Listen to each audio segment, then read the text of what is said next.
Hey guys, in today's video, we're going to be looking at how to play Ryze. And this isn't going to be really a beginner's VOD review for how to play Ryze, but it's going to be more an intermediate style. So if you've played Ryze before, maybe like 30, 40, 50 games or so, this VOD review is going to be really beneficial for you today. So the person we're reviewing the Ryze gameplay on is a Plat 4 EUS player whose goal is to get to Diamond.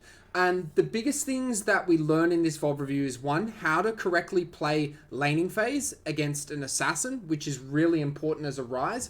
How to use your TP for macro advantage and to actually match Qiyana's roams, because as we know, Qiyana's assassins, they like to roam, and you need to be able to do something as a Ryze to either match that or punish in lane.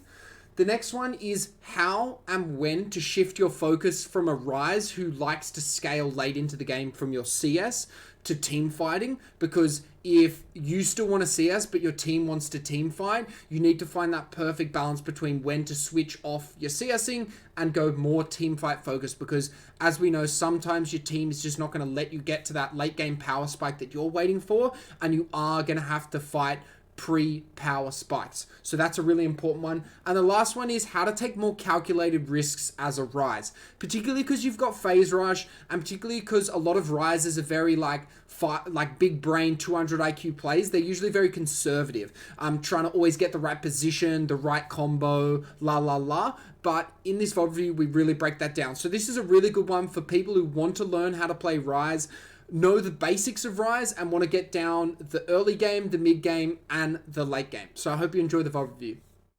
Yeah, I think this is one more for like, I want to know more about macro kind of things. Yeah. More about macro, I'd say. So, when I should be in lane, when I shouldn't, that kind of thing. Cool. So what about this Qiyana Ryze matchup? Do you know about? To be fair, I pretty much take Ryze into most lanes kind of the same though. Yeah. Have I gone Futures Market? I'm not too sure if I have, because a lot of the time I do. Sometimes I forget. You have presence of mind. No, presence of mind. Yeah, so I went down a different route this time. Because a lot of the time I do it. I think if it's against a caster or something, I'll go for Futures Market.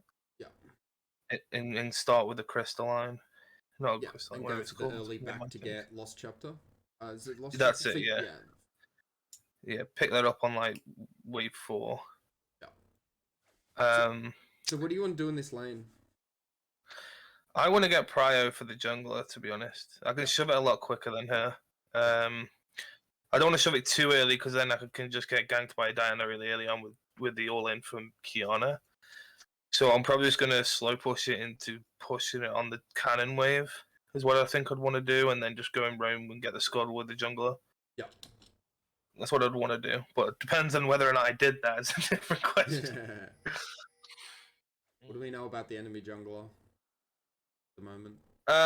Well, he's not in top side, so he's definitely on, well, starting red. And I warded my blue, so he's definitely started top side there. Yeah.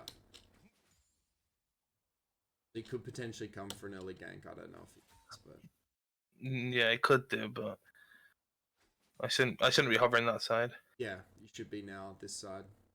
I think you're kind of doing a little bit. I'm not sure if you're aware of this in the game. Maybe you were, because you are hovering right side. Diana's giving you a lot of respect, which is good. I mean, yeah, she it's has kind to, of. but It's kind of crazy. I mean, I kind of shoved a bit too quickly now, though, because it's the wave's just coming up. yeah, this is that typical mid-wave push that happens. You also get to test out how well they see us under turret here, though, so it's not always bad. I don't know. Maybe he wants to gank bot lane first. Oh, great trade. She shouldn't have gone in there.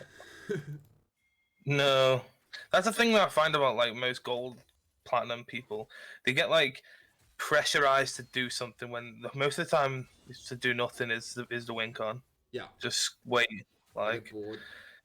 Yeah, they get bored, and that's why I play stuff like the scalers though, like the Ryze and things. Yeah. You know, you can kind of outclock a bit. Yeah, and I don't think they're going to take advantage of the fact of how weak I am in the early. I saw him going top. This is why I went back. Yeah. Oh, yeah. Because it was You had a free recall. So I thought I'd go back now. I did ping about the fact that Kiana was missing, but it doesn't really matter at that point. Couldn't have done anything there. You couldn't even TP really.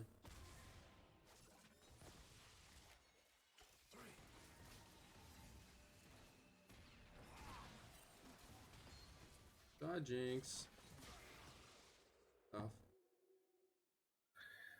I did follow it. To be fair, if my wave was in my turret, I wouldn't have followed. I'm not gonna lie. I would have just left it to die. I'm like, probably, you know. It depends. It depends if it was cannon or not. If it was a cannon, then probably not, because obviously it's going to not take up as much. Well, that's the reason of important wave management, so that you can have opportunities like that. I just saw it, I was like, well, I better go Alpha. This ADC.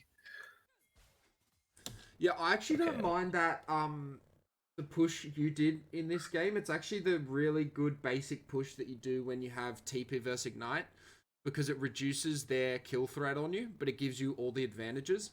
I mean, yes, Kiana got the opportunity to roam, but I mean, technically you can follow that roam with your TP if you need to.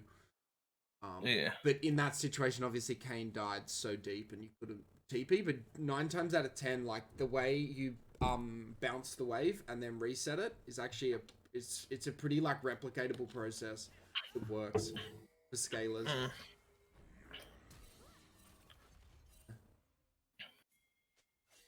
We got the flash then. Yeah. I mean, the problem with this 2v2 is that they win it pretty hard. Like, you guys ever get into an altercation, it's kind of rough.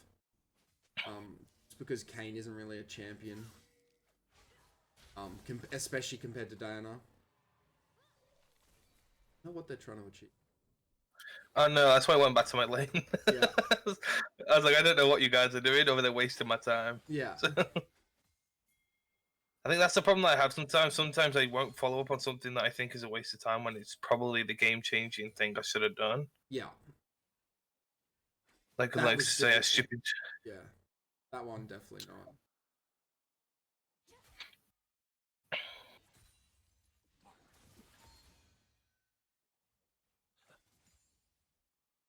Alright, cool. So knowing Dinah's first clear, where do we think do we think she's gonna kind of path towards? Well, I know the dragon's up, so I think she's gonna path top to bot, but yeah. I think she's definitely gonna be around the dragon area. Yeah. Because you've got Pryo in bot lane too, so. It's also really good you're getting off trades as she tries to go invis. So it means that you get some damage off just as she's going invis. I think if she goes in, no, it's stupid. Yeah. I mean, I'm trying to hard shove it now. Yeah, no. I mean, this is fine because you're just like minimizing your time laning against an assassin, which is actually really good. Yeah, exactly. I don't want to play in that lane too much. She's got the level up on me. She's going bot lane. I think I was looking for a TP option. I mean, you do have the TP here. She's level 6 as well. Just something there's anything. Yeah, that's what I think I held on to it. Yeah. Probably should have used it though, just for the sake of. I don't think you can do anything here though. Maybe. I guess maybe you clean up, but. They're all really healthy. Yeah. And the only thing we could do is. Like you TP like now. And then it prevents the it prevents them diving, the Kane and the Jinx. Or like you TP like in this time window before Kiana gets here. Because if you're here now, Kane's not going to be as in trouble as he is. True. And then Jinx won't get dove. So I think you just got to either pull the trigger, like just make the decision. So you either like commit to mid or you commit to bot. I think like going half doesn't do anything because now Kiana's got 2 roams for free basically, and we've like haven't committed to anything. If that makes sense. Yeah. Like, it's tough because their team's shown all this good initiative and Kiana's kind of like riding on the coattails of it. But we still have to react even when our team's underperforming. No, the fact that he went that way was really just stupid. Really bad. Yeah. Yeah. And especially because you pinged it. Yeah. Because now we're here and like all the action's gone. Yeah, I just want to get. Yeah.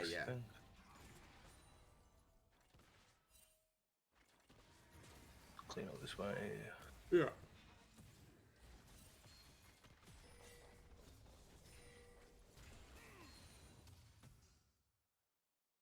Valkos was hitting so many good Qs though. Yeah.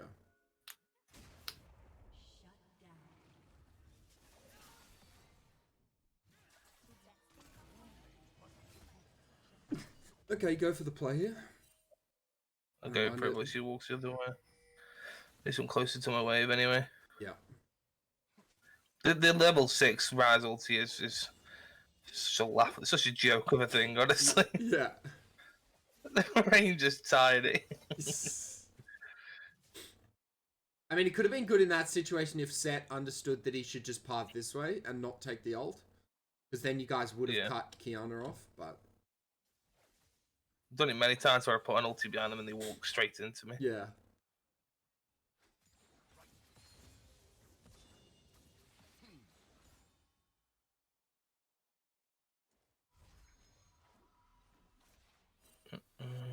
What I tend to do as well on Ryze is take the Raptors. Yeah. A lot of the time. Yeah. Whether it's their Raptors or my junglers. Like, just tax everything. So, it's hardly, not many games where I don't go 10 CS, but yeah, I think when I lose games, then it's kind of just, you forget. It kind of goes out the window a little bit. Yeah. I was getting flamed on by Kane anyway, and he was like, I can't wait, look at your damage at the end of the game, and then he looked, and it was better than his, like miles better.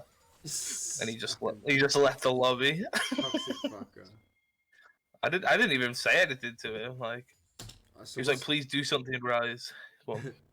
Okay, so what's Kiana doing right now? I would assume she's being, to be honest. You reckon? I didn't think she went back from that skirmish bot side. No, she's already been back. She's definitely been back. Well, she's probably going to go for a roam to bot side for dragon play. Let's watch it where she goes. We see her go top. She goes top side. Yeah. Did I ping? I did. That's why I paused it because I don't know if we do ping it. When you're rotating here. Okay, we see her now. Yeah. But this is what I mean, though. This is what happens. It's like... they just carry on fighting anyway. It's like, I don't know what to do. Like, should I stay mid here or... Okay, we kill her, though. Perfect. Yeah, now you help. Not sure if you I'm going or not. Okay. Yeah, I do. Just because of the fact, like, they lose their minds, man. Like, yeah. Oh, that's. I don't want to kill people. This is really good. This is a really big comeback for you guys. Yeah. So the problem with this matchup is you're very focused on the CS per minute, and the Kiana's very focused on the roam.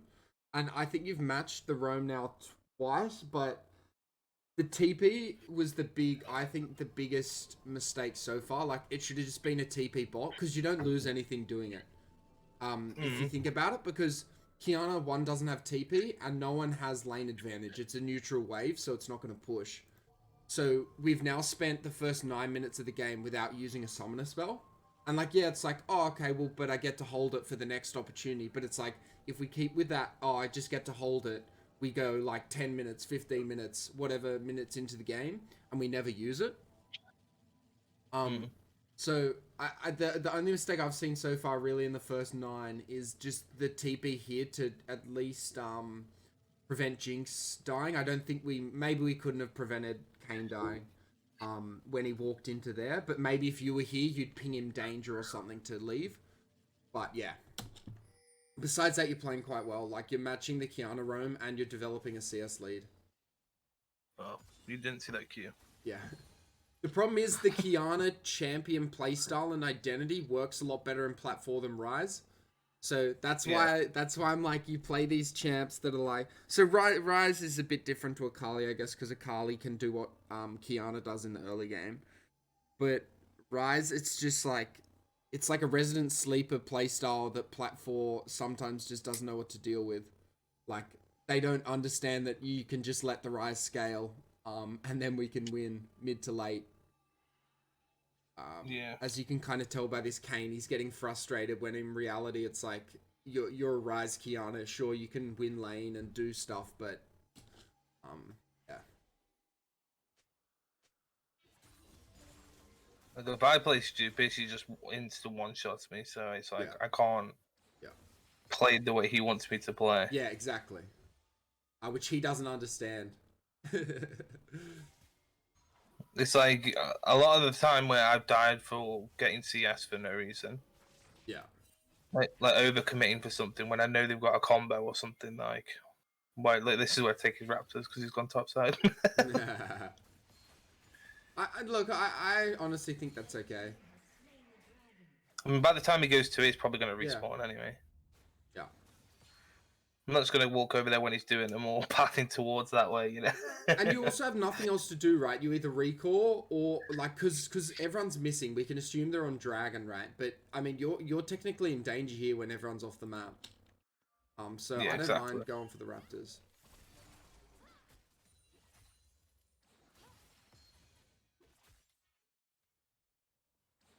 I'm already starting to pump some damage out. Yeah. Problem is here, everyone's still missing, so I don't know what's going to happen here. But Kiana's not playing aggressively, so I assume you're not getting ganked. Yeah, I will just return to my fucking hole if I see somebody. Yeah, yeah. I still have flash on my ulti. I really like your playstyle though. You take no unnecessary risks. Like, this lane can be so much harder if you do some dumb shit. This lane can be so much harder than this. I don't think this Kiana's like excellent. She just knows how to roam. I don't think she actually knows her champ that well, because the fact that she's comboed you not even once in 11 minutes is, I guess, is a good sign for you as a player, but also kind of a bit sus of her. Yeah. Like, how is she not even taken one favorable trade in like 11 minutes? It's like a time bomb though. Like, she needs to really shut me down and stop me from doing things I'm... Exactly. Otherwise, she's just gonna fall out of favor. Yeah. That's the way I think. And like, I don't play against many Kianas, I'll be honest. It's obviously it's feared in high elo because the one tricks are stupidly fucking good. Yeah. But and down here, like, I'm not playing against a single good one, so yeah. They're all trying to be this Chinese god. I don't like this recall. Why do you think I don't like this recall? Well, we have Seth here in the bush. Yeah, well, he's backing. It's not a cannon wave. Yeah. It's basically making you use your TP to get back to lane for a 1k gold purchase, which I just don't think it's that worth it. Is it my Everfrost? Can you afford Everfrost with 1k? No. I thought this was for my Everfrost. I think I bought boots. Yeah, you go blast. Oh no, I bought blasting. Yeah, so yeah, it's bad back to be honest. Yeah. If it was a cannon wave, then it's fine. I kind of know the concept of that as well. Like if it's on a cannon wave, then fine, go back because it takes some while push it. Yeah. So yeah, that's my bad. It's really bad recall. Yeah, and there's also no threat. So this back, there's no reason for this back other than like autopilot, because Dinah was just top, or Dinah's about to be top because I think Camille dies here or something. Or Kane has just died. So we know Diana's top side. And we know Vel'Koz and Jhin are around bot side. So like this recall's just a bit of autopilot. And then it's like, oh, well, I know I have TP. So I'm just going to use the TP. When in reality, we shouldn't be using TP for that. Like, we should Yep. be keeping TP for these, like, roam plays because we know Kiana's going to roam. Yeah, I agree. Yeah. Yeah, there's... Yeah, so we see Diana. Yeah?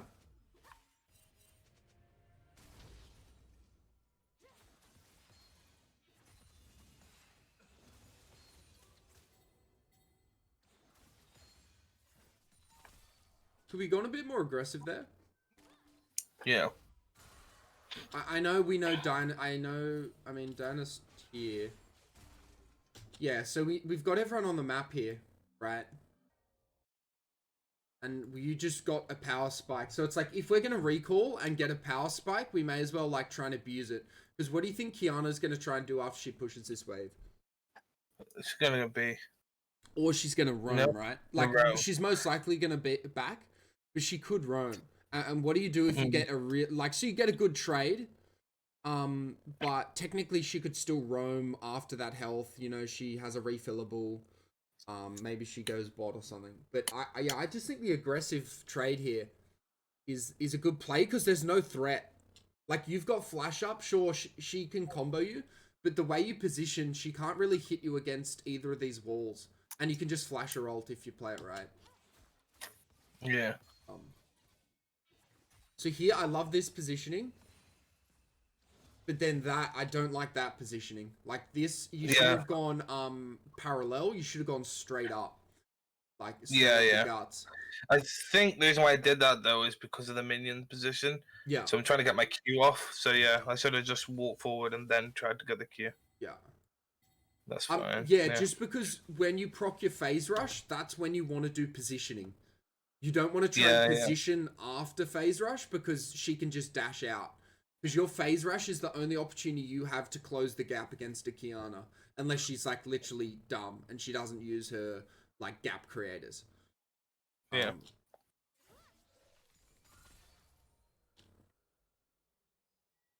Cool.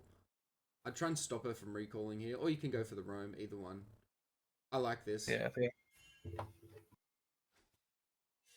If you instantly walk away, so...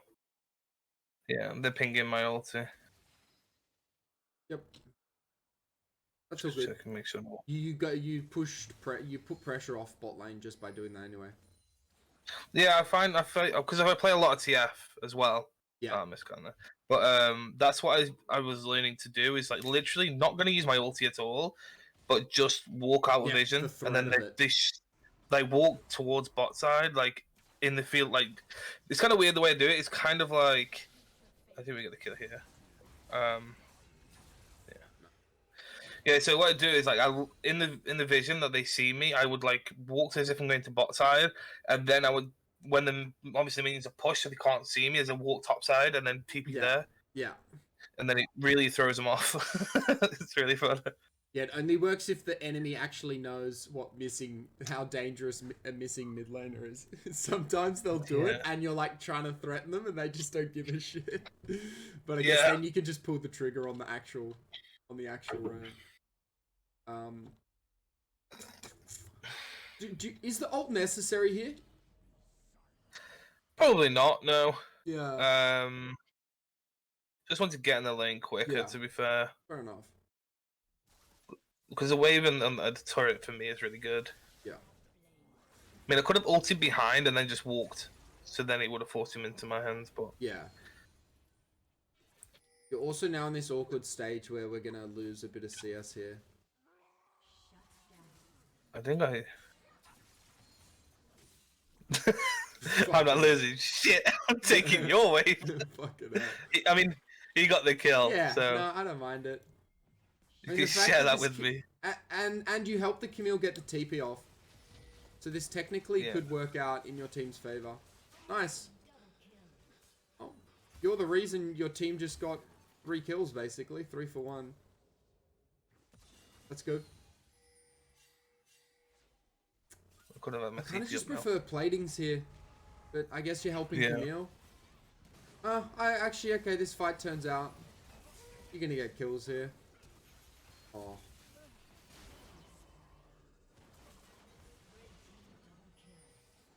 You are very risk adverse, aren't you? Pardon? You're very risk adverse. What could you have done here with this Kiana? Well, I could have flashed over the wall. Yeah. I mean, I think you could have got it. It's where I didn't know where Jin and Thingy were. They were dead. Were they dead? So Jim was still recalling. Sorry, still death timer. So was Vel'Koz. Okay. So like, what I'd be doing. I think like, there's 2 seconds on Vel'Koz though, so he's gonna be close, right? Yeah. Let's see. I'll take the vision off. I mean, level 7. If we have a look at Vel'Koz isn't going to get down a Okay. Yeah, you're not actually. You're not too off here, but I mean, you just flash over and then just take the fucking plant. I could 2v1 them, to be honest. Yeah, as well. I'd kill them both. Because you can assume, right, if Vel'Koz has just died, he's probably used quite a few of his abilities. So it's like, you can kind of assume that he wouldn't have his ult up. Or like, you know, that's a bit risky to assume that. But like, you could jump over here and still probably 2v1 because Kiana's 130 HP. 140 HP. Yeah. The only annoying thing is if she hits a W on the grass and then walks away and then I'm wasting my flash. But yeah, it's the kind of like things that you need to do. I think I'd do that if I was really far behind. Yeah. I think I would go for that kind of play. But when I'm like, I'd say I'm not ahead, but I'm. What's the gold between us? Yeah. We're in the mid lane now. You guys are pretty even. So, you're just a little bit behind. Close to being even. Yeah. Yeah. This is a good outcome for Ryze. If you're only coming out this much goal behind a Kiana at 13 minutes, pretty good. Especially because she's got 4 kills. Yeah. Some Ryzers wouldn't even be trying to match.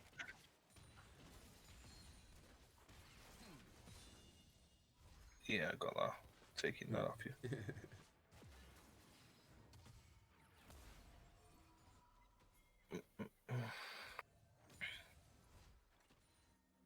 We really just want to get the fuck out of here. In my opinion. Like, you don't want to be here.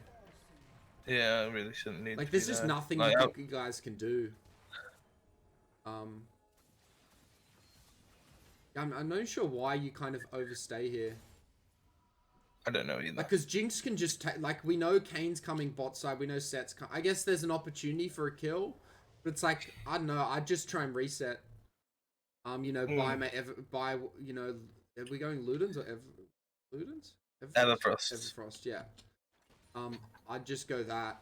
Just reset and go back to mid lane.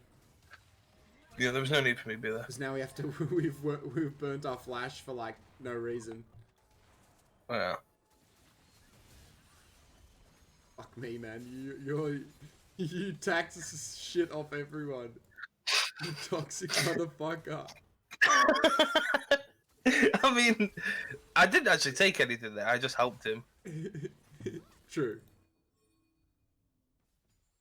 But yeah, see what all this overstay did? Like, you end up burning a summoner, and then Kiana gets, like, this CS, like, you know, closes the gap on the CS. Like, you built this, such a good lead, and then you kind of just, you don't throw it all away. You're still up 30 CS, but it's like, you just threw away, like, a 5-10 CS gap for no reason. Yeah, there was no need for that play, yeah. And it's super preventable. It's not like all these intricate things had to happen for you to back there. All you had to do is simply just walk behind turret, recall. Yeah. Yeah. That's the thing though, I'm like so weird, like I'll play really safe and then sometimes I'll just do that. All the fucking, do random stuff. Just out of nowhere. But it's not because I'm like ultimate, I'm like trying to think of something at the time. I'm probably like, I'm 0-4, I need to do something. Yeah. That's the problem with risk-adverse players is when they feel like they need to do something sometimes, they'll overcommit to it because it's like, oh shit, I've been doing nothing for 10 minutes. And then they're like, I'm going to make an aggressive play, and they like convince themselves that, okay, we have to make the aggressive play. And like you almost overcommit to it.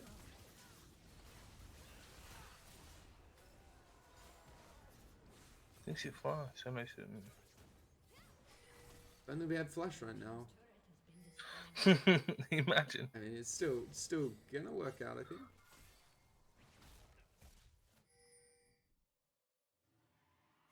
Where should go? I don't know. Okay. Yeah, Valkyrie's Yeah, annoyed no me though. Like, why is everybody here? Yeah. Yeah. Oh my That god, was even Jin's here. I know. Fucking party. Let's go.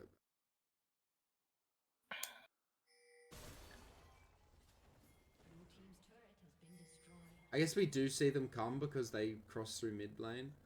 But I mean, it's hard to realize that as you guys are walking. As you guys are trying to kill here.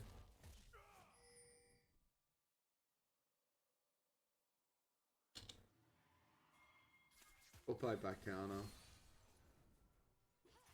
It's played that pretty well. Just dead here. Unless you have flash, and even then, don't know if you get out of that. No, definitely not.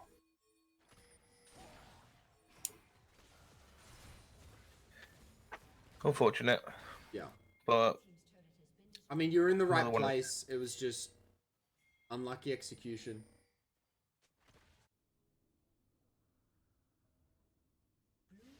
we'll get a dragon for it, but Yeah. I was looking at top wave, I think, at this moment. I mean, you guys get some decent fucking... You guys get a decent outcome. At least, like, your team gets some shit. Like, you guys got bot turret and drag. Obviously not worth how many deaths, but... Not a bad outcome.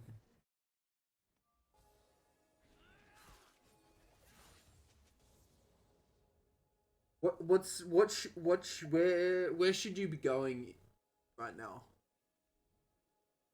What lane should you be in? I would say bot lane. Ideally, right? Yeah. But based on the champion, yeah, you definitely want to be in bot lane, ideally, but Jinx is there. So based on the champion positions, where should you be? I wanted to go top lane at this moment, but I think everyone was following me. Yeah. I wanted to. Yeah. I think I went there anyway. Yeah. But with Set being in mid, I just didn't want to share XP. Yeah. Like, I just wanted to go somewhere and get some more CS and get my XPs. Yeah. But everyone didn't know what they were doing. So I wanted to go bot lane, but then Jinx was there, so I was like, I can't go there.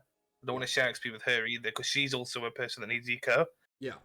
So yeah, I went top side, and the reason why is because there's waves there, and also there's Herald up, but then it gives up mid. Yeah, I think this is awkward because it like makes Camille have to go mid, which is way worse than you. Like, you can at least kind of shove waves against these guys or defend under turret, whereas Camille's fucking useless against these two. It's like forcing your Camille to go mid here is just like kind of shitty by you. True. Because like you're not getting that much more. Like, yeah, you're getting this wave and the next wave, but it's like this wave's gonna crash anyway.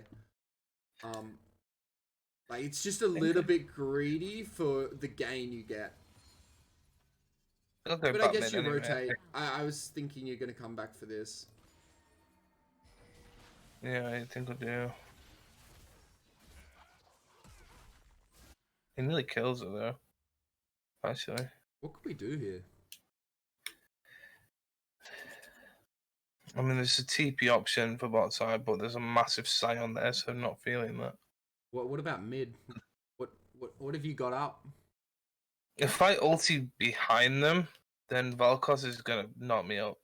But what if I like the idea of trying to coordinate this with Camille, and you just using your ult, but then decide if Camille doesn't go in, you don't use the ult, right? Like, you don't commit to the ult, but you just hover on like the outskirt. So what I'd be doing here is I'd be pinging Camille to like try and go in here. I know it's a bit risky, but it's like we know where Kiana Sion is. I guess we don't know where Diana is. I guess it's a little bit risky. But I'd be trying to do it just because Jin's got no mana. I know Vel'Koz can kind of yeah. Maybe it wouldn't work though. Where's Diana? Yeah, I guess it would. I mean, can Diana even get? She would have just flashed over, I guess. Camille does the play anyway.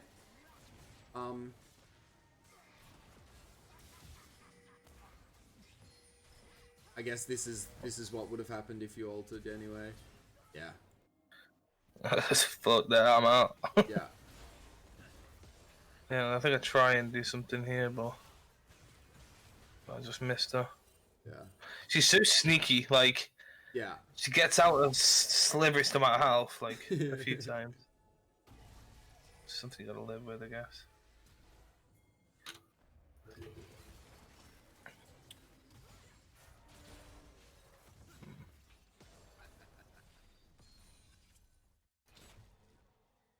Like, look at this. Like, she just jumped.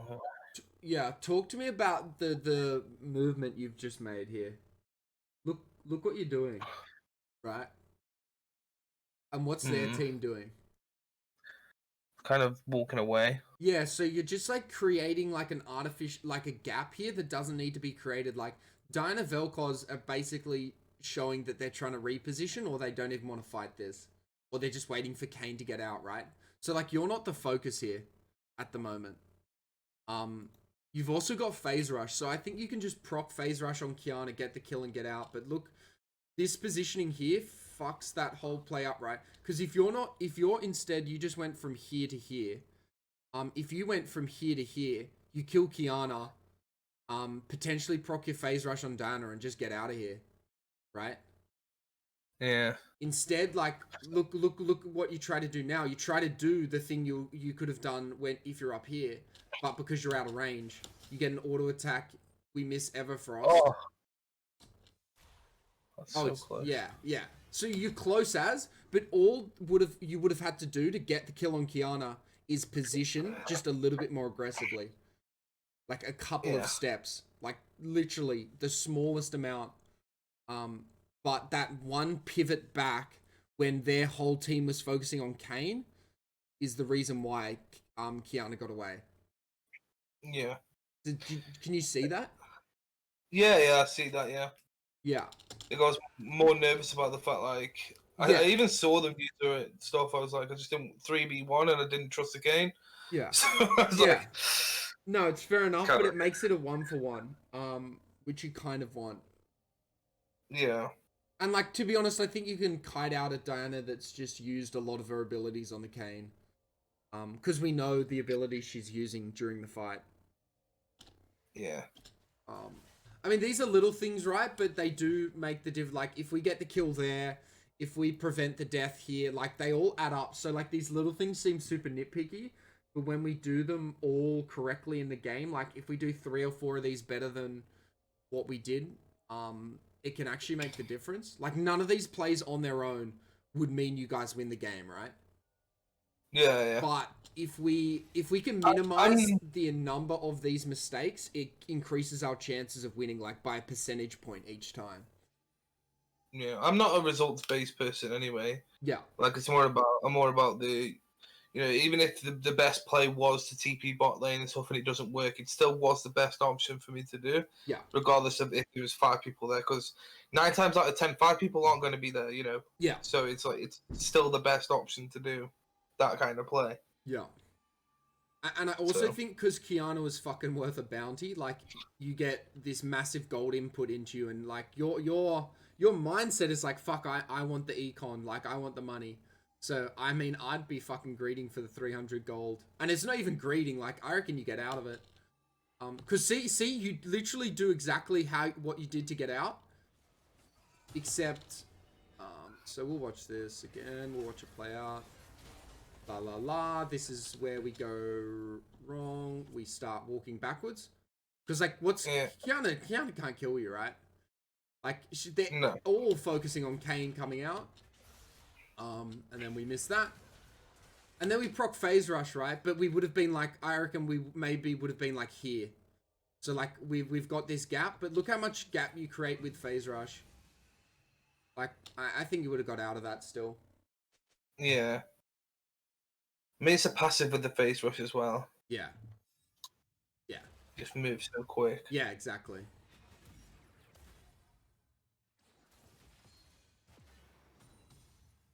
Can't really commit here, but you can just push the wave in.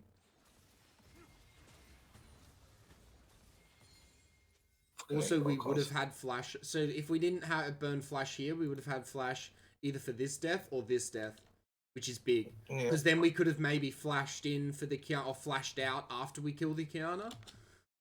But we removed that opportunity. Yeah. Well, you've got TP, so if Rift is the play, what are you building? What are you building next? Frozen. Maybe Serpent. Seraphs. Yeah.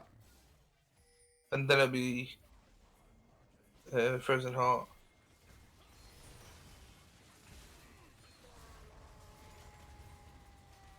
So stupid. I fucking locked him down for like 6 seconds. Yeah.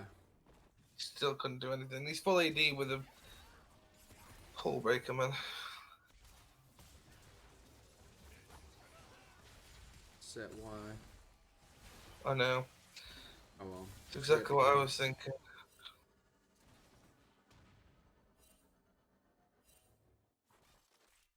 It's like I wanted him to come in. Yeah.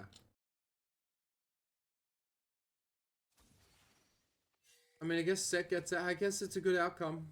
Guys get the shutdown. I mean, it's a shame Jinx gets it, not you. The way I was thinking is that like she's also a hyper carry though. Yeah. So it's not too bad. Like say if it was Set who got it, I would have been a bit more annoyed. Yeah. Oh, Camille. It's just... It's annoying as well, right? Because Kane dedicated his whole fucking time to this top lane, right? And she's 5 and 8. It's like, how do you get? Because Kane, I think, ganked that Camille like 3 or 4 times. It's like, imagine if just one of those ganks went to you or something. We can't prevent it. Like, we can't change that, right? But it's the one thing I've kind of noticed in solo queue a lot of the time is the fact like mid lane is support diffed. It's not really jungle diff that hard. Yeah. It mainly it's just like a random support just fucking leeching or coming into my lane. Yeah. Yeah. It's like really weird. Like I don't expect the junglers to come gank me. I don't ever ask for it. Yeah. Because half the time they fuck it up anyway. They give away a kill. That's what fucking Tyler said on his stream the other day. He's like, mid is just support diff. Oh, did he? Yeah, yeah. So you're literally in the mindset of Tyler. But I mean, it's a pretty accurate observation, particularly because he just literally did like 300, 400 games in mid after switching roles. So like, yeah, he's probably gonna have some interesting observations because hasn't been in the lane. But yeah. Yeah, I was getting to a point where I was banning Nautilus every game. Yeah. Because every time that champion was picked, he would just roam mid and fuck my life. Like, yeah. Didn't know why he would come there. Like Jinx's position is actually really good though. Yeah. As I say that.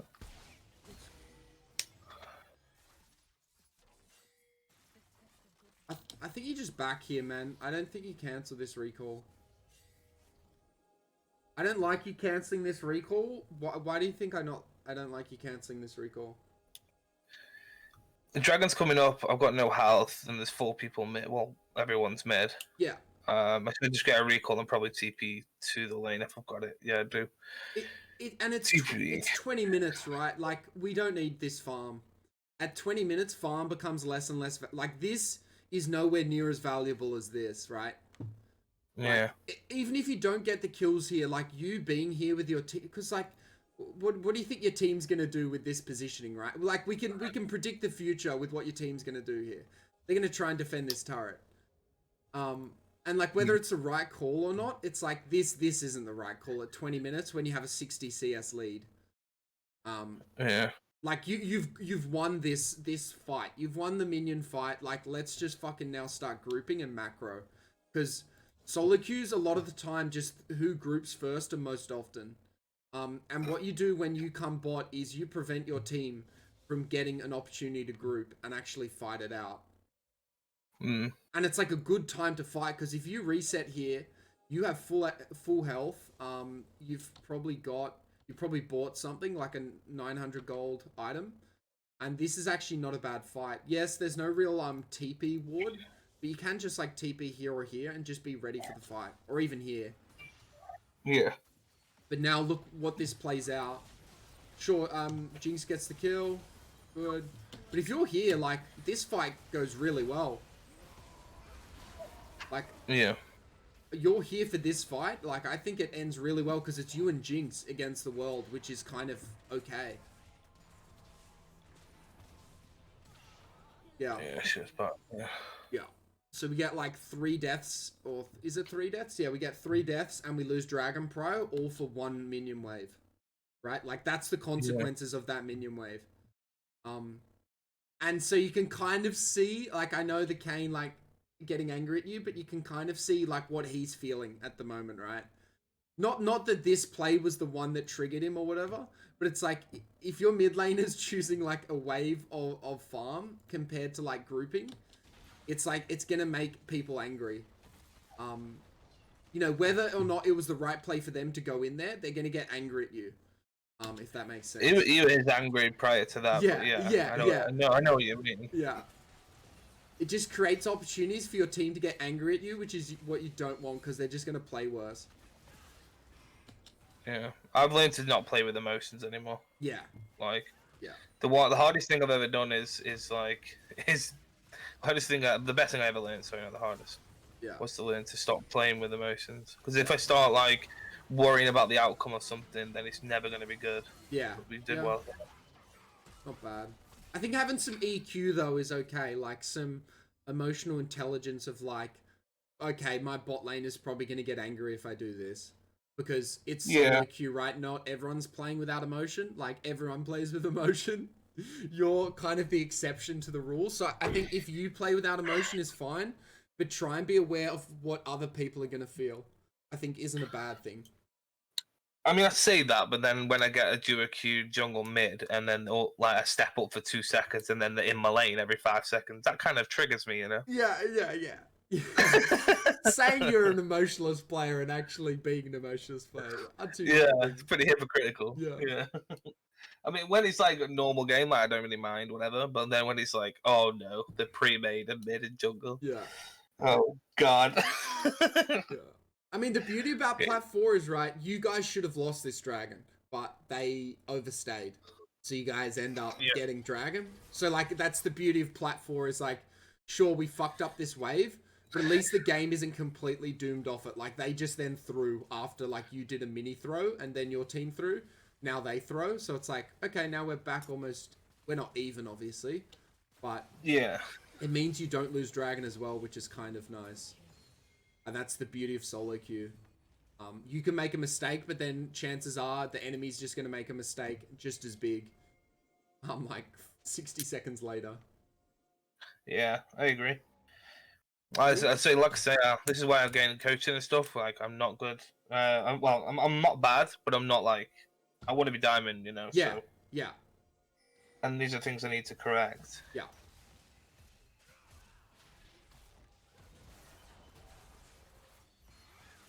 It's also like you gotta play plat in plat, right?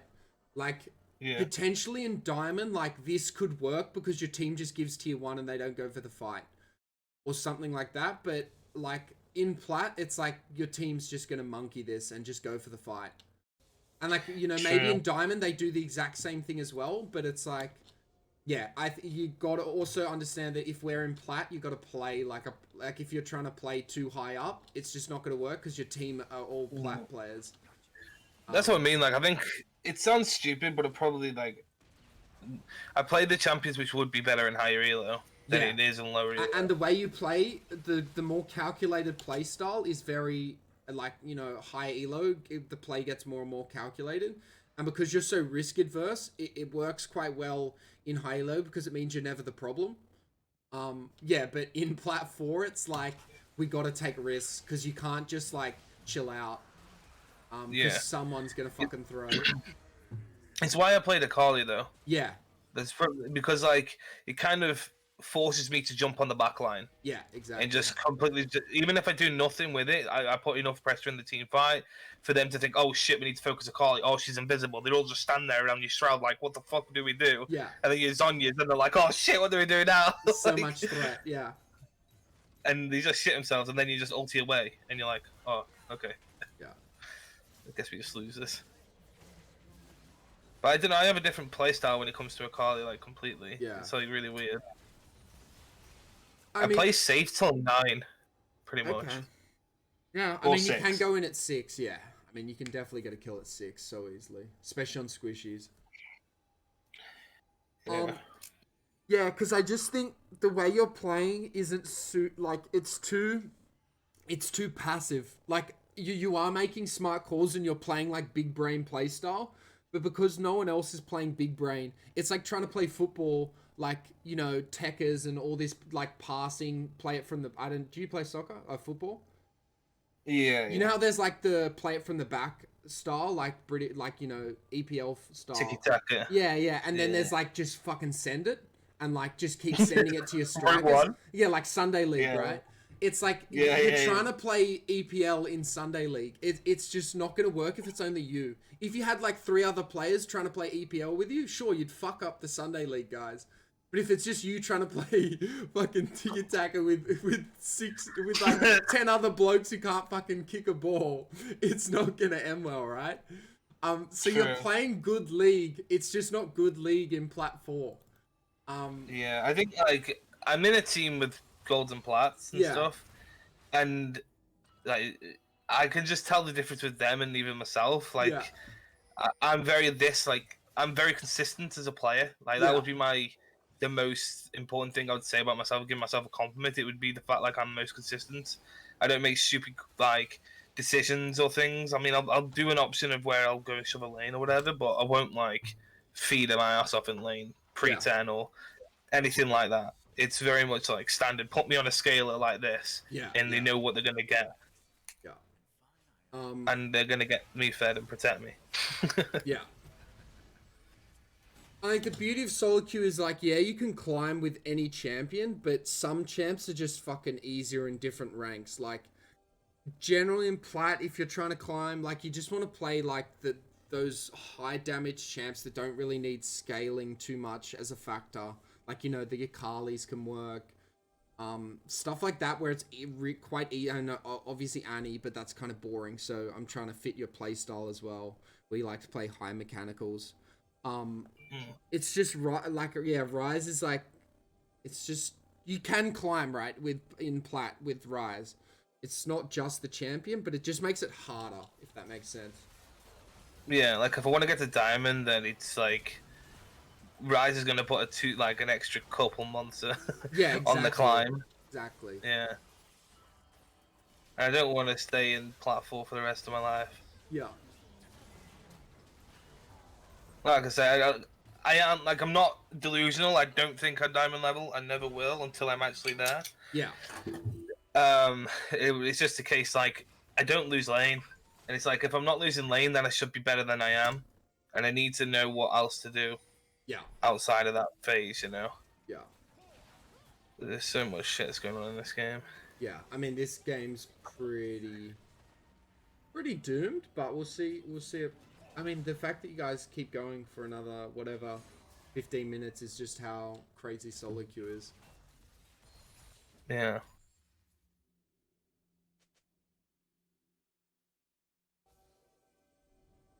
Cool. I don't farm particularly well. Well, I don't farm badly on most champs, to be fair. Yeah, Especially pre 15, like pre 10. I'm always like pretty much there or there about 68 to like 80, even 90 sometimes, yeah, depending on matchup. Because there's no point going for the steady figure of like you're playing a Carly against something which is high aggressive, like a Lucian, for example. You're not going to get 80 CS. yeah, Like, just give up the fact like you're going to get that. yeah.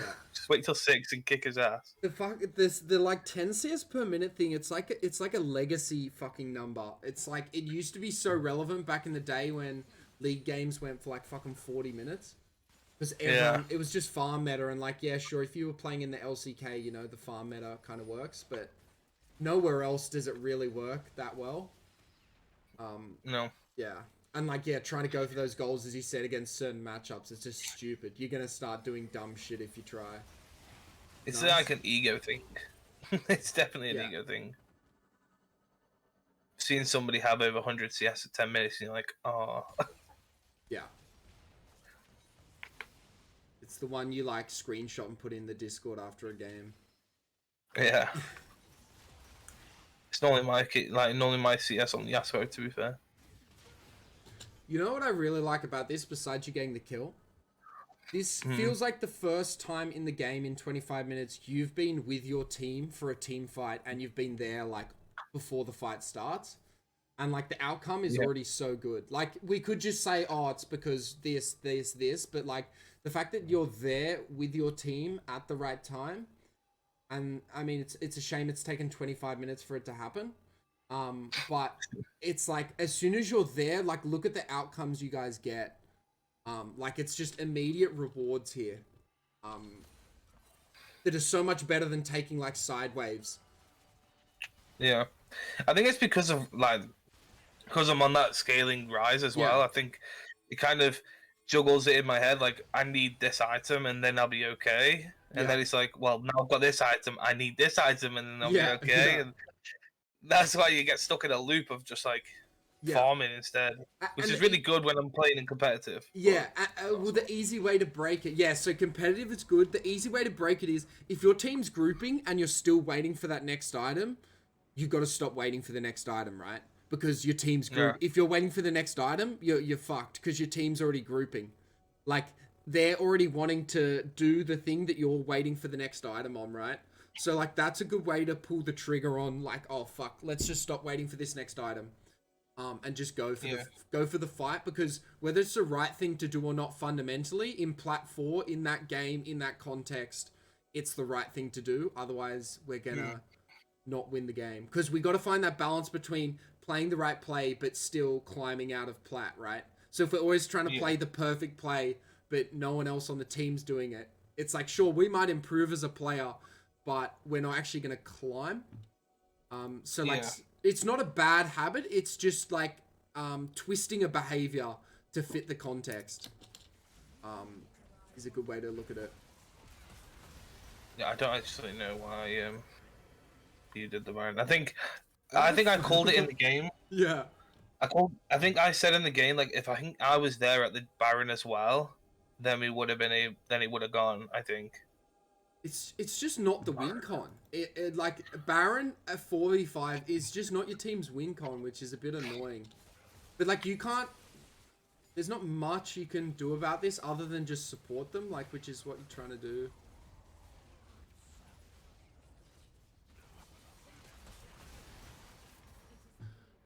And let's look back why you are lagging. Okay, cool. So push this. It's like I know that I know that they're, and we haven't got the first tier turret down in that lane. It's like it's so obvious that they're going to come here. Yeah.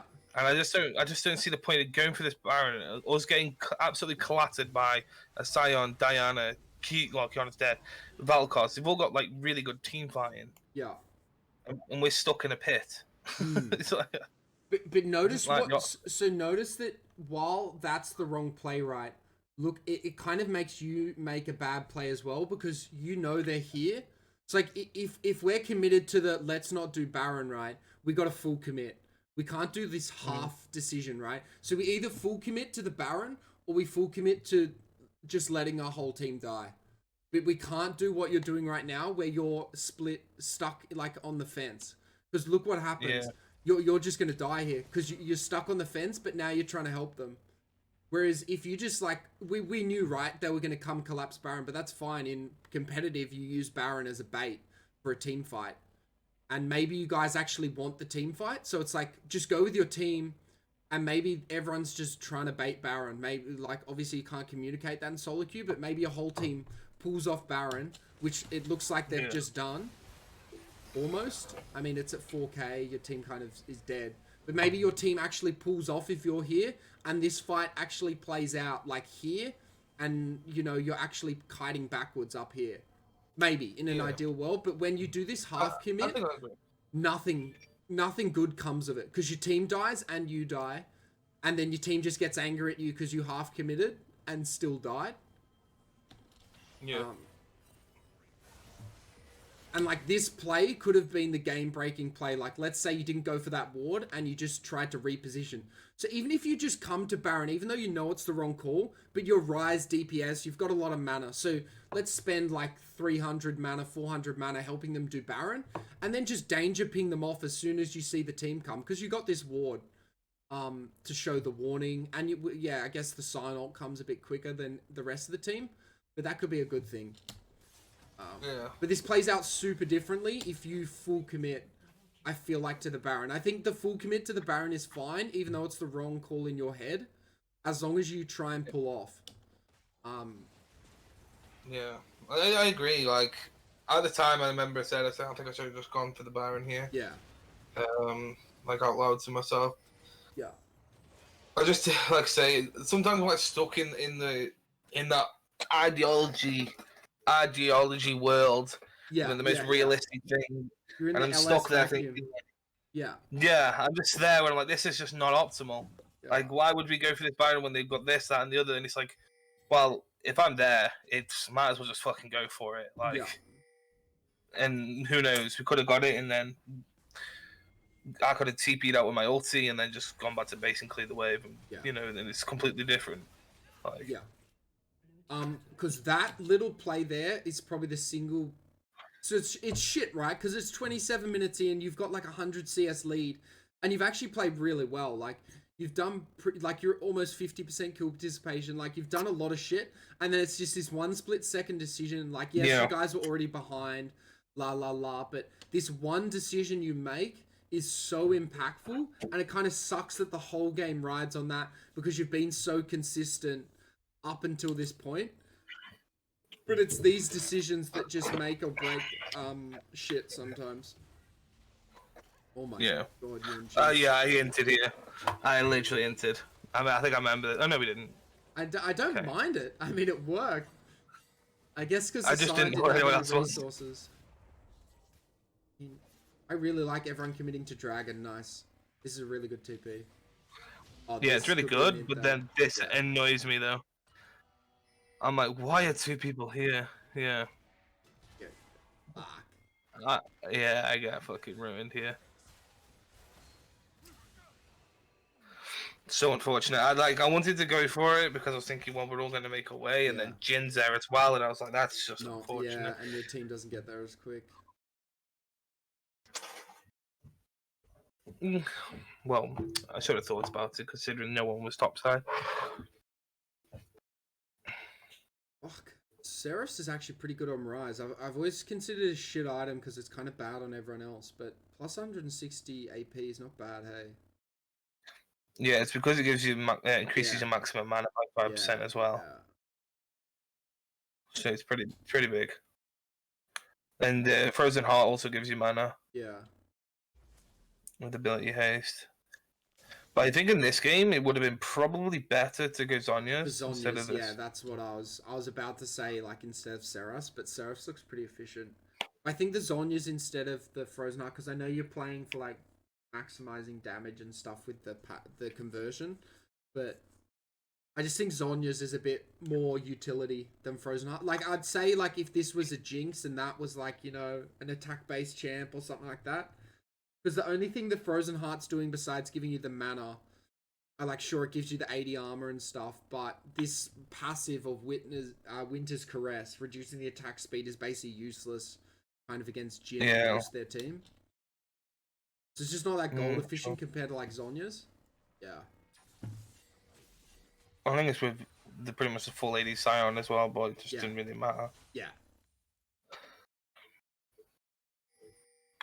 And ideally, no one should just be auto-attacking your face right as Ryze. So, like, Frozen Heart is good, but, like, a Zhonya's is much better for, like, repositioning and baiting out people, which is kind of like how you like to play. Like, if you like to play Big Brain, you should be going Zhonya's a lot. Because it can make people commit to dumb shit really easily. Literally throws them around off guard as well. Like when you press the button, they can't click you and they like misposition themselves. Yeah, and the threat of Zhonya's as well. Like just having it in your inventory, like enemies look at it and go, "Oh fuck, okay, maybe I'm not going to target this guy." because he has Zhonya's. Like, some people literally think like that. Because it's like, oh, he's just going to go invulnerable if I try and commit to it. This... Interesting.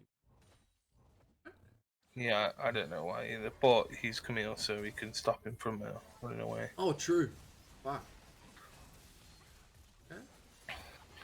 Works out. I guess there was nothing else on the map. Oof.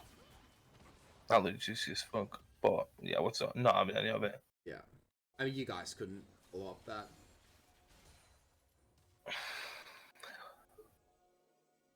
I just wish the Kane didn't go blue Kane and he went red. Yeah, that is a bit of a fucking weird one. Okay, if he went red Kane, he would have been great. Oh, he blew them up. True. Yeah. I mean, I guess Sion's the only reason why he should go red. But you guys also don't have a tank, so it would have been nice for him to go. Yeah. Well.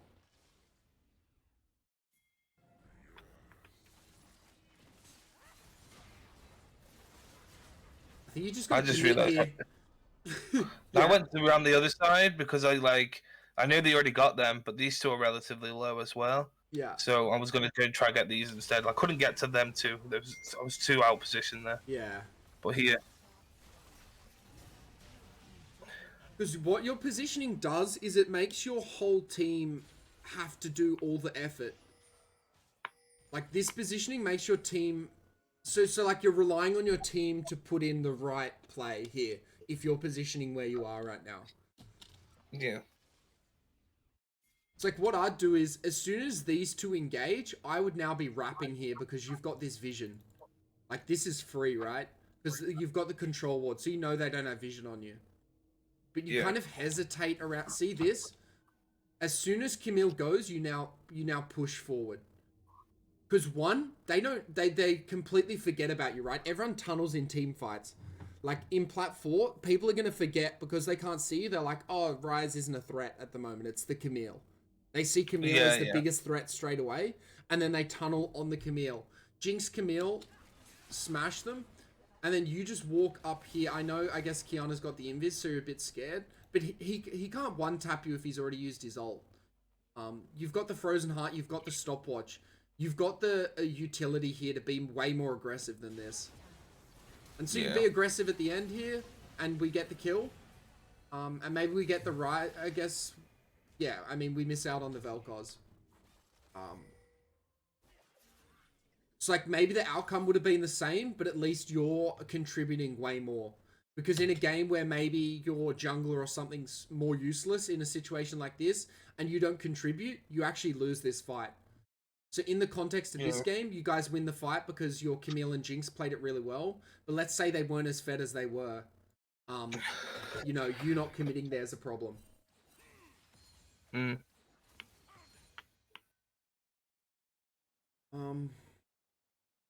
I mean, this push is okay because only 2 are up.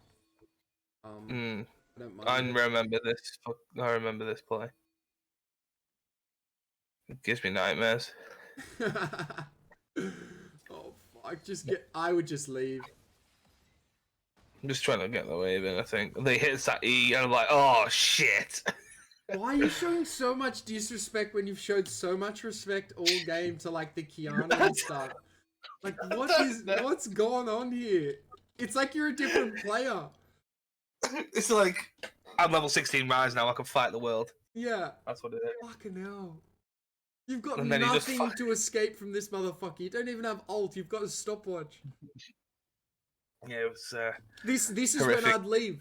I'd literally sure you could maybe combo the wave, but you'd go this way. Like going this way is so fucking troll. Yeah. Holy fuck!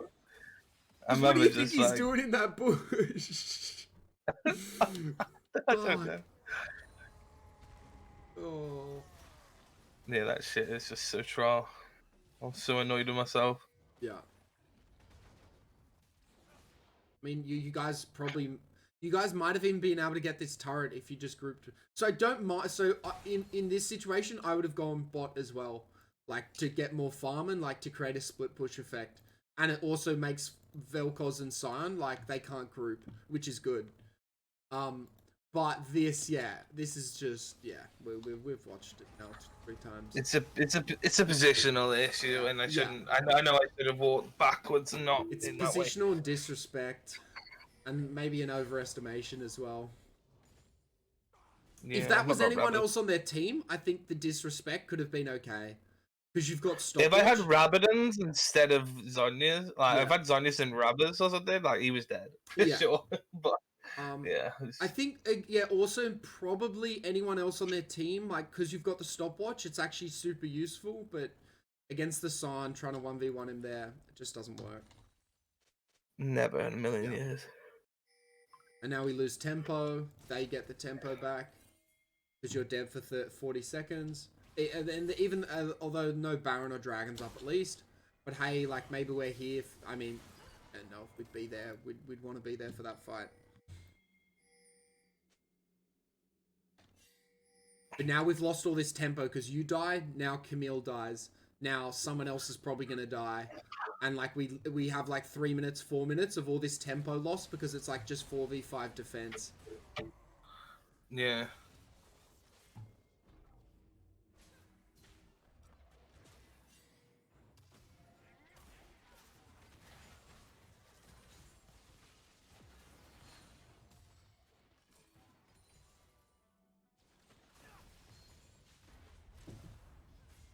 Nice, you guys pushed so. Oof. Nice. You're such a... Look at this flashy play that you didn't need to do. Let's watch it. So this is... I like this because you're a little bit more aggressive now. Why are we flashing here? I think it's to avoid the ulti from Diana. Yeah, but we've got... What else do we have to avoid the ulti? I'm sorry, is that? Yeah, like, fucking hell. Look at you just trying to fucking... Just do this flashy shit. Because your team's right here. As soon as you Zhonya's, it just works so nicely. And then you can flash after your Zhonya's if you want. I mean... I guess we might get the same outcome here. We don't, yeah. Okay, I guess you use stopwatch there. Okay. It's hard to say what would have happened. I mean, you know, still die. Yeah, it's hard to say if the sequence of events was stopwatch first, then flash here, or even if you would have need to use flash here if you'd stopwatched here. Not sure. Yeah, it's kind of just whatever, I think. But yeah, really... I just gotta think you gotta treat your flash more valuable than a stopwatch. Because you're eventually gonna build into Zhonya's anyway, so a broken stopwatch is fine. This game goes on forever. Yeah. These little decisions though, it's good to look at.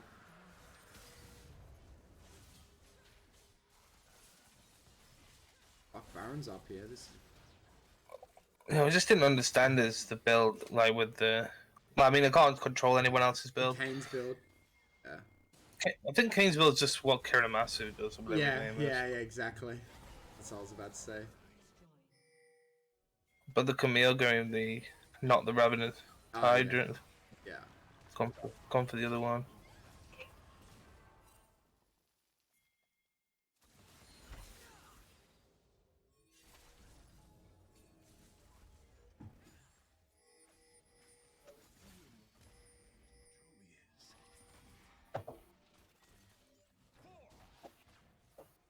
Cool. Like the repositioning here, not going this way.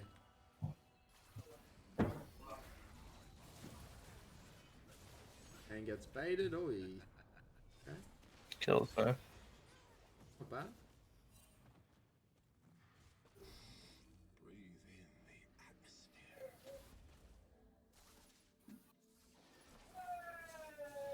Okay. This isn't bad.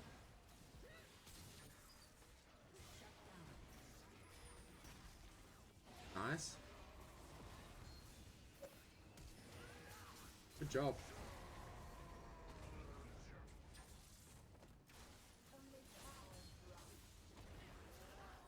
How the fuck did they get This is Baron here? Oh, Diana just jumps over and steals it? yeah, of course. Fuck. Yeah, he dies. We tried to just kill him, and she kills both of us. Oh, fuck.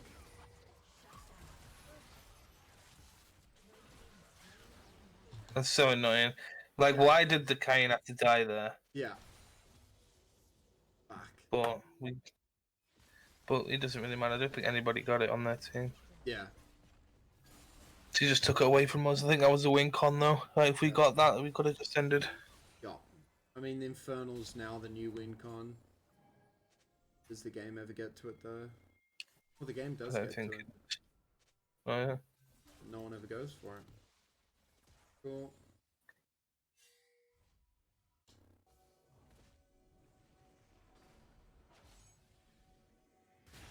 This is risky because Jinx is backing.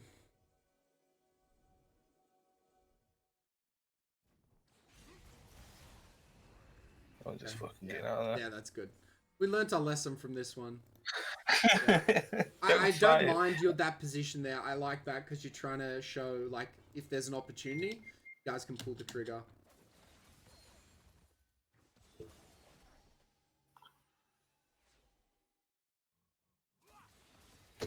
This is fine. Okay, you go top. I don't like top just because you guys... The only time your team has shown hope is when you're grouped. Like, they have the split push win con. You don't. So, like, you going top here is fine. Like, if you're on comms, like, in competitive, and you're like, hey, guys, I'm going top. Like, let's just chill out. Play for Infernal Soul in 1 minute. 1 minute 18, right? But Scion split pushing with Hullbreaker and your team with... in the context of this game, always wanting to fight, this just puts you out of the control. Like, you don't have any control now of this team fight. Because if you're here, even if it's the wrong call, at least you have some control on the outcome. If that makes sense. So, like, it's the wrong call, right? Or, like, you know, in your head. But if you're here, you can make it the right call in that context. But if we remove the opportunity of being in the fight, I mean, I would have TP'd as well. Like, I'm trying to see where I would have TP'd at what stage. Like, I either would have walked, not yet. I might not have TP'd yet. Well, I probably after I kill Frog, I wouldn't go up top. I'd just rotate here. But let's say we go up. I mean, as soon as Camille goes in here, I'd be trying to TP here or here. Because your TP is not a precious resource at 36 minutes. Like, the precious thing is this team fight. Like, this is going to decide the game, not whether or not you're holding TP, and not whether or not you're getting this top wave. So I think you, like, go... It's like this ebb and flow of, like, you go play for CS, then you group, and something doesn't go right, so you're like, oh, well, grouping's not working, or something like that, so you go back to the CSing. But it creates this really bad rift between you and your team, where your team's wanting to fight and you're not. And I see this happen so much. Is like everything's like you're having way more success when you group with your team compared to when you're split pushing. Yet split pushing feels so much safer and consistent and reliable. And so we keep going back to the split push, even though it's not the win condition. Like, there's no world where you're versing a Scion Hullbreaker with Anthema's Chains that the mid lane Ryze is going to be the split push win condition, right? Do you agree with that? Yeah. Or do you, like, it's like you're playing towards a win condition that isn't exist. It's non-existent in the game. And so now this TP is okay because we're going to get here. And let's see what the outcome of the fight is. So, like, the TP is good as well, because at least you keep Scion out. But now he's just going to split push. Assume. So I think if you TP 10, 15 seconds earlier, or if you just never went topside, again, this is like a game-making fight here. Because you guys won this, right? Without you, like, with you coming in late. you guys kind of won this. Like a 3 for 2, and you came in late. Yeah.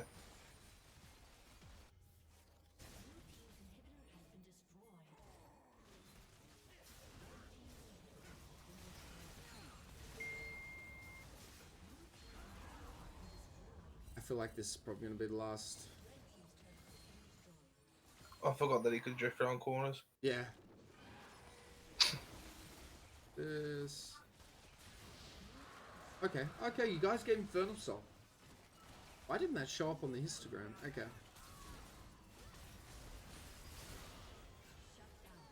Cool. Again, you're with the team, everything's kind of going okay-ish.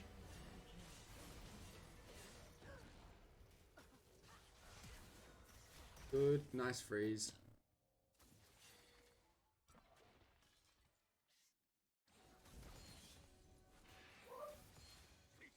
Oh, now you just gotta go for full defensive.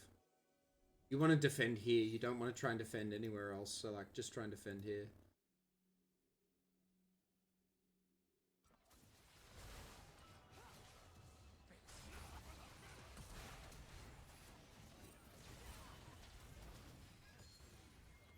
It was like, Yeah. I knew. I think I stepped up and I think I died here, and it's like I shouldn't have. Yeah. I wouldn't have taken any trades on this wave until I'm here, because you can't fight anywhere until here. This is the only place a Ryze and a Set can. So Set goes in, right, and you're trying to kind of help him, but realistically, this is the only area you can like defend in. Jesus, Diana just melts turrets. Yeah, that's GG. Yeah, and that's what I was scared of. I was like, I need to go and get and do something. Yeah. It's just fucking 2 hits it. Sign, just suicides, yeah. Okay.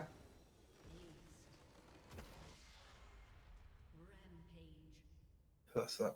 Give me 2 seconds. No, Just go to the toilet. Yeah.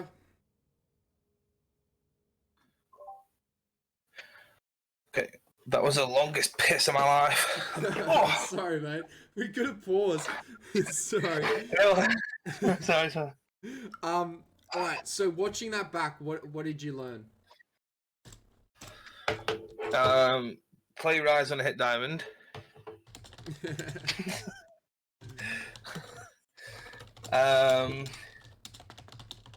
That I need to follow up on a call even if it's a bad call.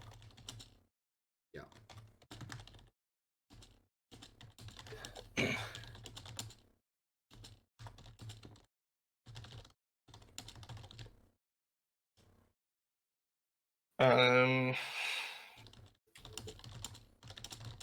Yeah, can't sit on the fence. Yeah, that's a big one. Where I know for a fact like it's not a good decision. I just need to think like, fuck it. If I'm gonna die, let's die together. Yeah. The boys, let's go out with a bang. Yeah. Me and the boys. Yeah. What else did we learn?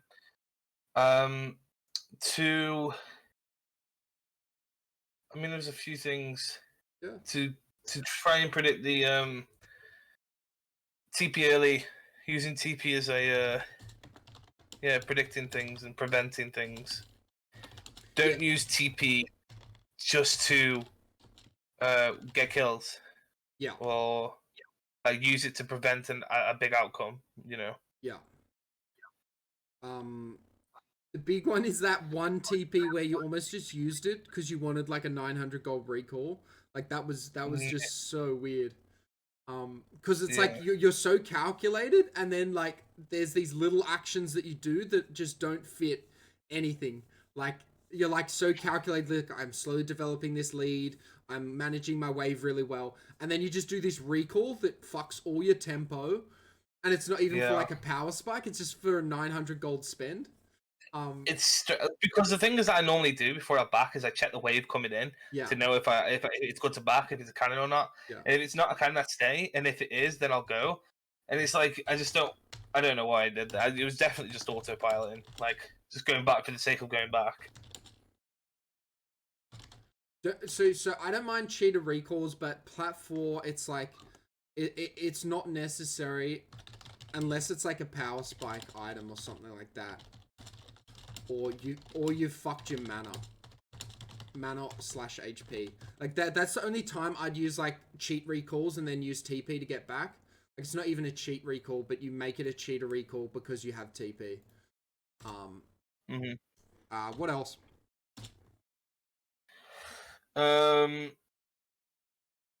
After 20 minutes, less priority on CS. Yeah. I almost think it's 20 minutes is like the general timer, but it should be based on what your team is doing, if that makes more sense. Yeah, if I've already got a considerable amount of lead on the CS, I don't need to keep thinking about taking CS, regardless if Professor says stop CSing. Yeah, exactly.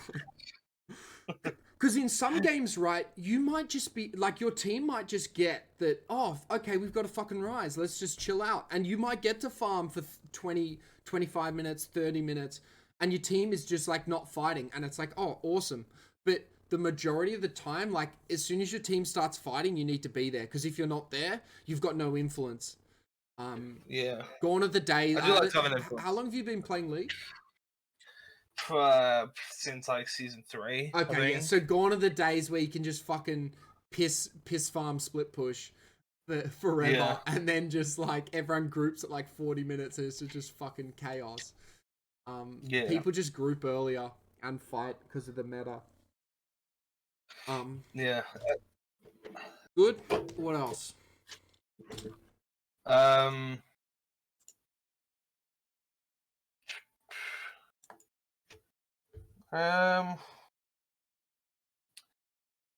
think we got quite a few there. So shift focusing, don't use TPTC recalls, predict TP, commit calls, play Ryze on in diamond.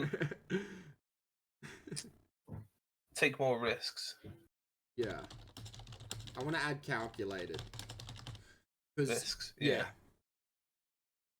Because the thing is, I don't want to do is like go for like a coin flip mid. You know, I don't want to do that. Yeah. Where you get to Katarina or something, and you coin flip a fight and she kills you, and then your game's out of control. Like she goes bot lane, gets doubles, and then your fucking game's over. Yeah.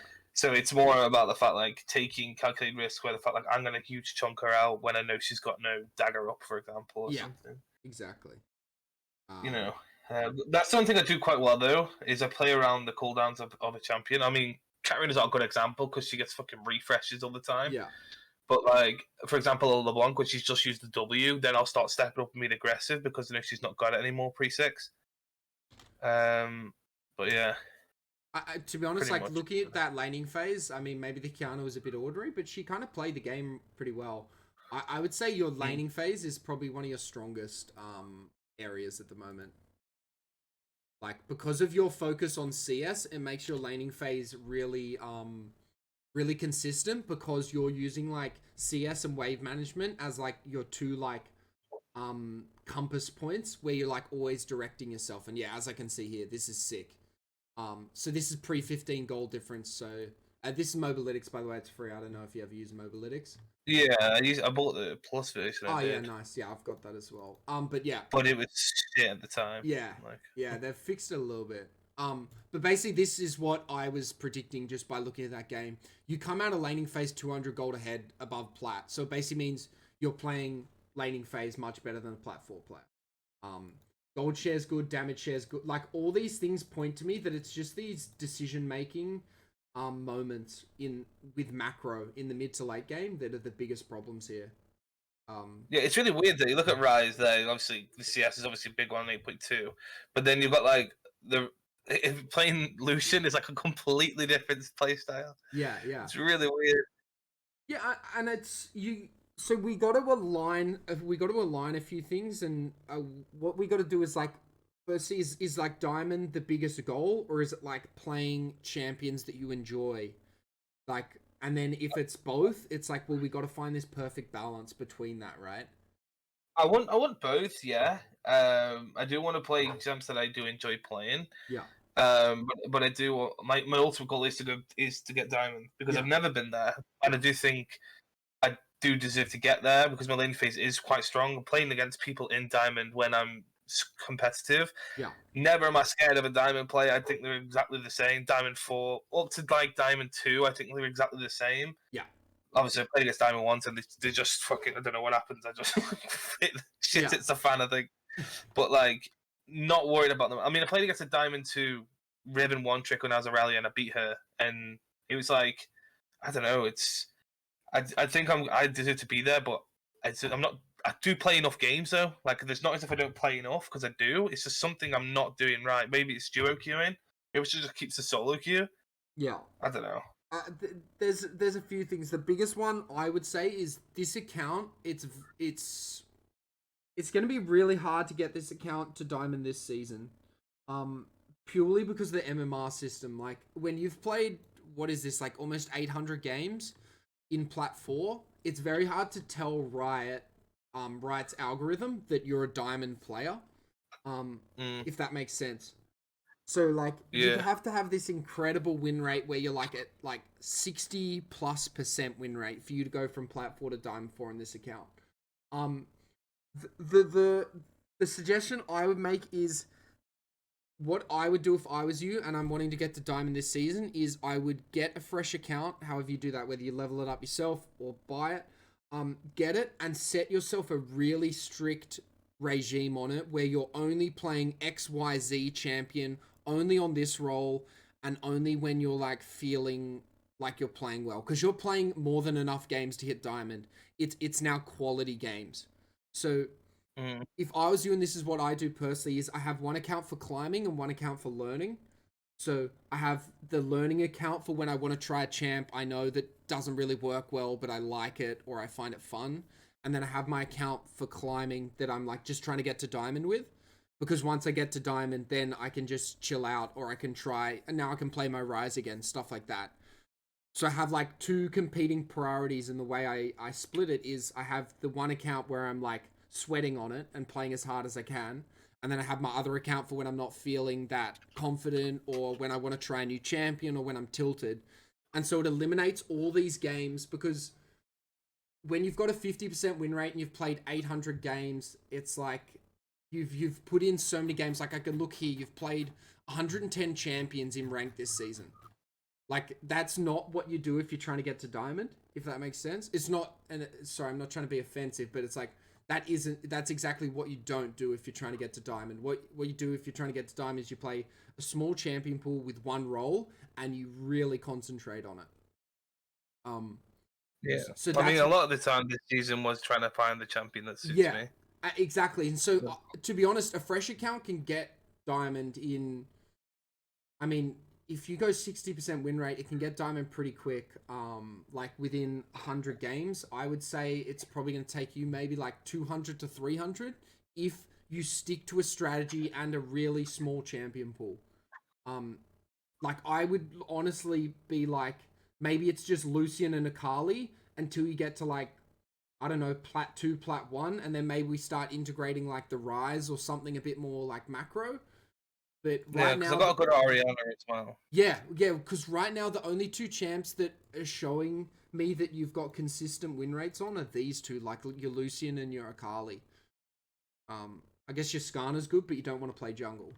So what I'd suggest is just going like mid jungle, so mid primary, jungle secondary, or whatever you go to avoid getting the role. Because you're a decent jungler.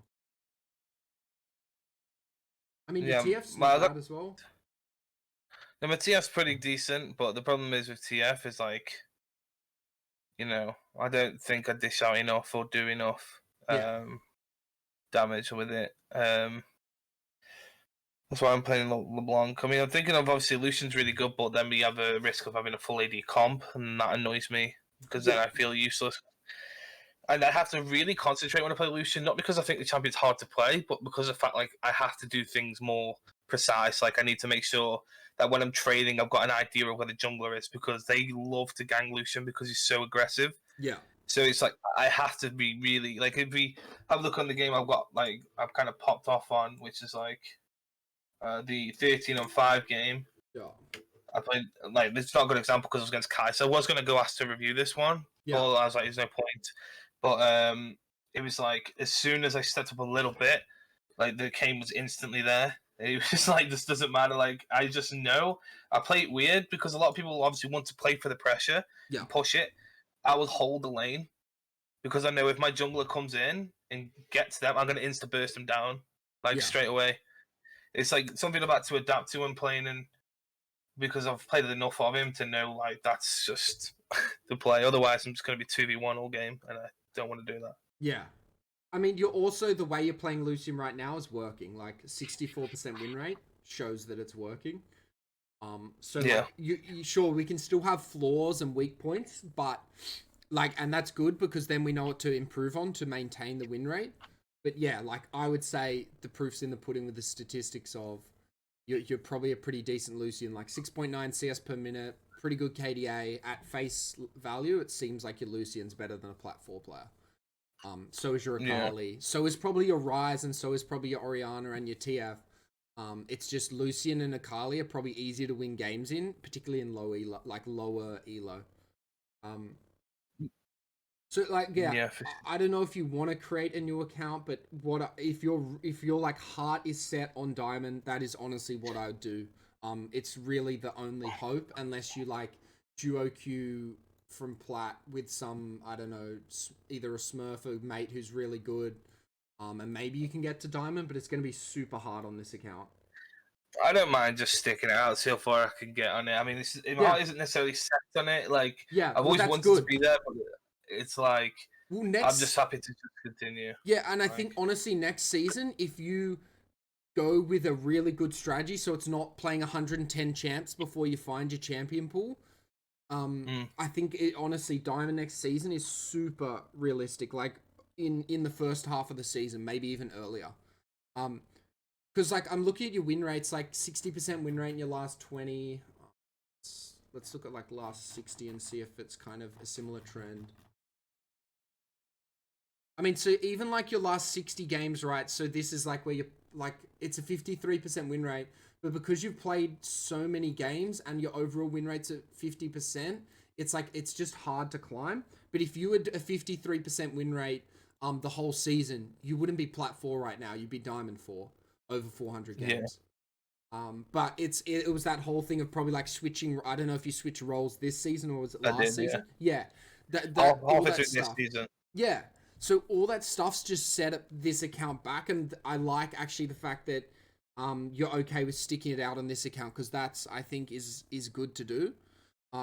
As long as you like stick to that strategy of like a small champ pool, and maybe, you know, your goals are also to learn more champs because of competitive play, and then sure, you just start playing more champs.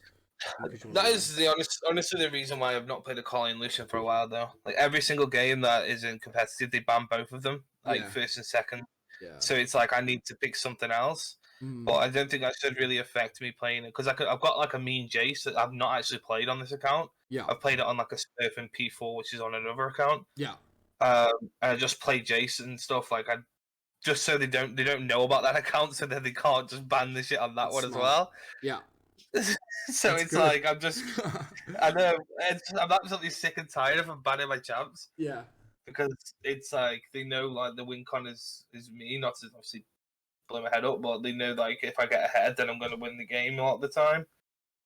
So then I'm just starting. I did it before where I played a champion. I think it was Jace on this account. I wasn't going to play it for competitive, but I wanted them to take the scent off one of my champs. Yeah. So then I played Jace like 10 times in a row or something, and then they banned Jace, and then I picked Lucian. Nice.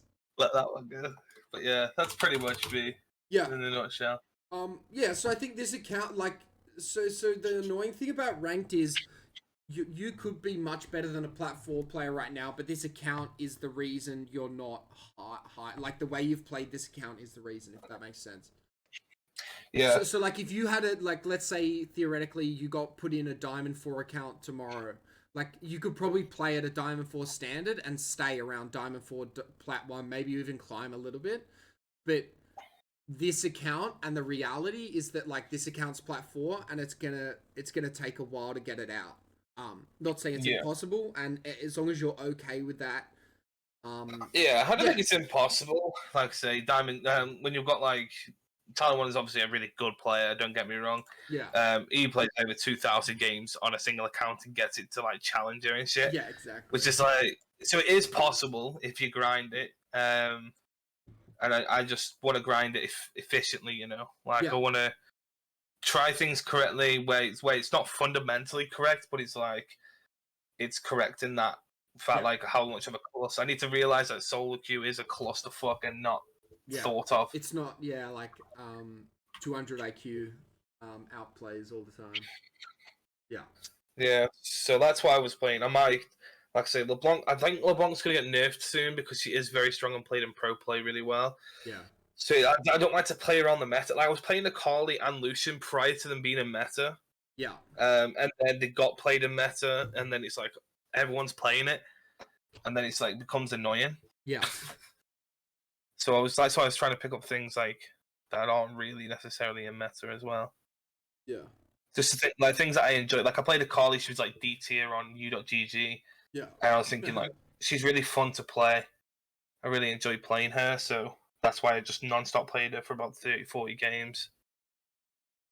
I'm back to back, but then he was getting banned. Yeah. So then I had to change my idea, so I don't know. Well, I think just keep discovering until you find that champ pool for solo queue. But you've got competing priorities, right? You've got the priority of like diamond, the priority of solo queue, and the priority of competitive play, which all have slightly different objectives to reach the goal, if that makes sense.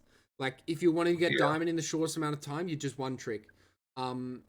If you're wanting to like play solo queue, like it's kind of, I guess, one tricky again.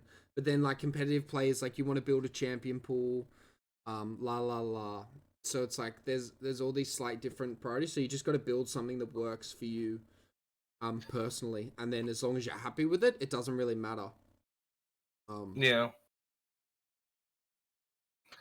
I agree. Yeah.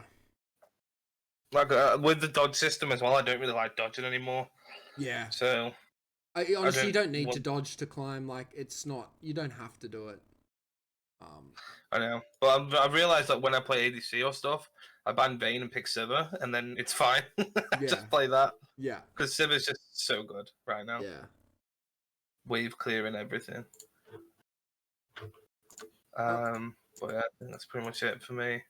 Did you have any more questions?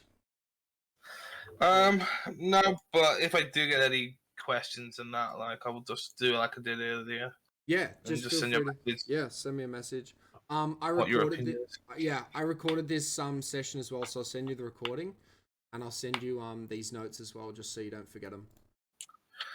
Yeah, great. I also need your PayPal and stuff. Oh yeah, I'll send you that in Discord. Send me on Discord, that's sound. And I'll book in another session whenever you're free. Yeah. Just let me know, and we can organize a time. Hopefully, it won't be as much of a clusterfuck as this getting this one done. No, it's fine. Like I'm at work at 11:30 tomorrow, so yeah, I've had plenty of time. Okay, awesome. I do. Well, have a good night. Thank you, and thanks for the lesson. No worries. See ya. Thank you, man. Bye. Hey guys, thanks for watching my latest VOD review. If you're interested in getting your own VOD review, please head on over to my website, lolcoach.academy, click enter and click your VOD review here, fill out your details, and you could get your VOD review and master your true potential today. There's also a link in the YouTube description below on coming to this site directly. So I hope you enjoyed the video, and if you're wanting to get coached by me, if you're wanting to get better at the game, and if you're wanting to learn how to improve consistently, please consider checking out my website and getting your own VOD review. Thanks.